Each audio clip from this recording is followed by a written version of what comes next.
December 1944. The Ardennes Forest. For the Allied soldiers on the Western Front, the war was supposed to be winding down. But in the bitter cold of the harshest winter in years, the German war machine roared back to life one last time. It was called Wacht am Rhein, Watch on the Rhine. We know it as the Battle of the Bulge, and for the American GI, it brought a new level of fear, a phenomenon they called Panzer Schreck, tank fear. Leading the assault were Germany's heavy panzers, beasts of steel that had haunted Allied tankers across France. The Tiger, the Panther, and this, the apex predator.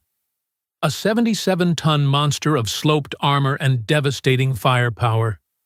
A fortress on tracks that seemed untouchable. The standard M4 Sherman, the workhorse of the U.S. Army, was catastrophically outmatched. Its gun, adequate in 1942, was now a pea-shooter against these new threats. America, the arsenal of democracy, had a critical capabilities gap. It needed an answer. It needed a beast killer. That answer had just begun to arrive in the European theater. It wasn't a 77-ton Titan designed to go toe-to-toe. It was something different, something faster, leaner, something smarter. This is the story of two completely opposed design philosophies, two clashing doctrines of war, embodied in two iconic machines, the German King Tiger and the American M36 Jackson. To understand the M36, you must first understand the monster it was created to hunt. The King Tiger was the final evolution of the German heavy tank, born from Adolf Hitler's obsession with battlefield gigantism. It represented a philosophy of tactical perfection. The goal was to create a panzer so powerful, so heavily armored, that it could dominate any one-on-one engagement, destroying enemy tanks from ranges where they were completely unable to fight back. Its primary defense was an immense wall of high-quality, rolled homogeneous steel. The frontal hull glacis was 150 millimeters thick, sloped at 50 degrees. This sloping dramatically increased its effective thickness to over 230 millimeters, rendering it virtually immune to every Allied tank gun in service when it was introduced.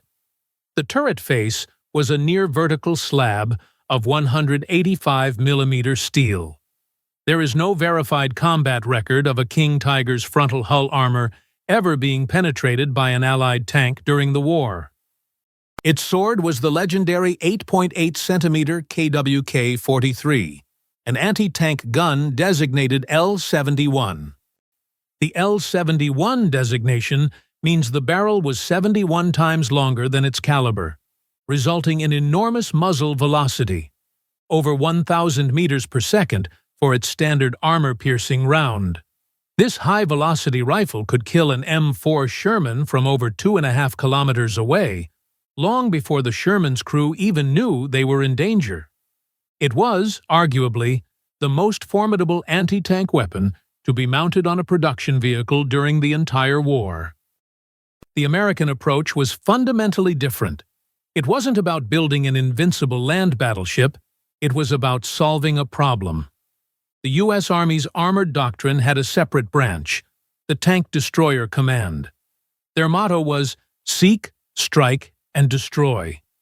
The doctrine called for fast, mobile, and heavily armed vehicles that would race to intercept enemy armored thrusts, use ambush tactics to kill tanks from flanking positions, and then quickly relocate. In this philosophy, speed and firepower were paramount. Heavy armor was a liability. The Army knew its existing tank destroyers were becoming obsolete. The M10 was too slow, the M18's gun too weak. They needed a weapon that combined mobility with a gun that could stop the German big cats cold. The solution was a marriage of proven components: the reliable chassis of the M10 tank destroyer, which itself was based on the M4 Sherman, and a powerful new cannon. That cannon was the 90mm M3 gun. Like the German 88, it was born as an anti-aircraft weapon designed to hurl heavy shells to high altitudes. This lineage gave it the high velocity and raw power needed to punch through thick German armor. By mounting this gun in a new, larger turret on the M10 chassis, the 90mm gun motor carriage M36, the Jackson, was born. This is where the M36 leveled the playing field. The King Tiger's KWK-43 was a masterpiece, but the Jackson's 90mm M3 was a devastatingly effective weapon that caught German tankers completely by surprise. The true game-changer, however, was the M36's access to advanced ammunition, specifically the M304 high-velocity armor-piercing, or HVAP, round. This specialized ammunition used a lightweight tungsten core, achieving a staggering muzzle velocity of nearly 1,200 meters per second. With HVAP, an M36 could theoretically punch through over 220 millimeters of armor at 1,000 meters. For the first time, an American vehicle had a weapon that could credibly threaten a King Tiger's frontal armor at combat ranges. While HVAP rounds were always in short supply, their mere existence changed the calculus of any engagement. The King Tiger's gun was a more precise and powerful instrument overall, but the M36's 90mm, especially with HVAP, was more than powerful enough to do the job, making it the great equalizer. Here, there is no contest on paper. The King Tiger was an iron fortress. The M36 was, to be blunt, a glass cannon. Built on the M10 chassis, its hull armor was a mere 51 millimeters on the front. The most glaring weakness was its open-topped turret, a deliberate design choice to improve situational awareness and save weight, but one that left the crew terrifyingly exposed to artillery, mortars, and even grenades. During the brutal winter of the Bulge, many crews welded their own makeshift steel roofs on for some measure of protection from the elements and shrapnel. But survivability isn't just about steel. The M36's lower profile made it easier to conceal, and critically, its open turret gave its commander unparalleled situational awareness. He could see, hear, and smell the battlefield, advantages impossible to quantify, but vital for an ambush predator. For sheer protection, it's the King Tiger, without question. But for tactical survivability, which includes not getting hit in the first place, the M36's awareness and lower profile gave it a fighting chance. This is the King Tiger's Achilles heel. All that armor and firepower came at a crippling cost. Weight. At 77 tons, it was powered by the same 700-horsepower Maybach engine as the much lighter 45-ton Panther. The result was a chronically underpowered and overstressed machine. Its transmission and final drives were notorious for failing, sometimes after less than 150 kilometers. It was a gas guzzler of epic proportions, consuming up to 500 liters of fuel per 100 kilometers, at a time when Germany had no fuel to spare.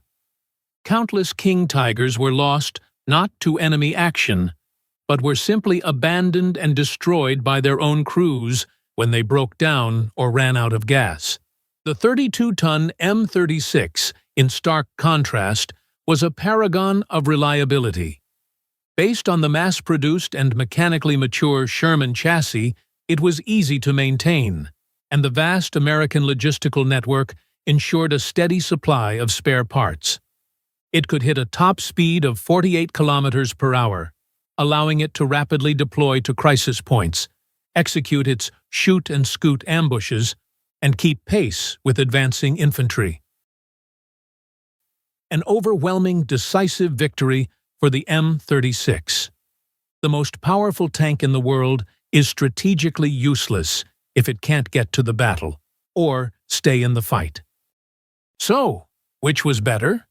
In a theoretical, head-on duel on a firing range, the King Tiger wins 9 times out of 10. Its armor was simply too thick, its gun too powerful. But wars are not won on firing ranges. They are won by production, logistics, and strategy.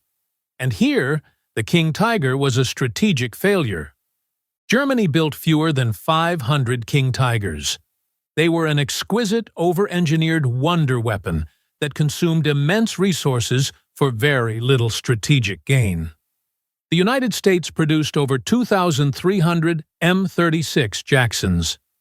They were a pragmatic, efficient solution that could be fielded in large numbers. For every King Tiger on the battlefield, the Allies could field nearly 5 M36. The M36 arrived in the fall of 1944, just in the nick of time. Its presence had a massive psychological impact. American troops, who had learned to fear the very sight of German heavy tanks, now had a weapon they could count on. Combat reports from the Battle of the Bulge are filled with instances of M36 units successfully ambushing and destroying Panthers, Tigers, and yes, even the mighty King Tiger, often from flanking positions where their powerful 90mm gun could tear through the weaker side armor. The King Tiger was the ultimate tactical weapon for a war Germany had already lost. It was a defensive titan in a war that demanded strategic mobility.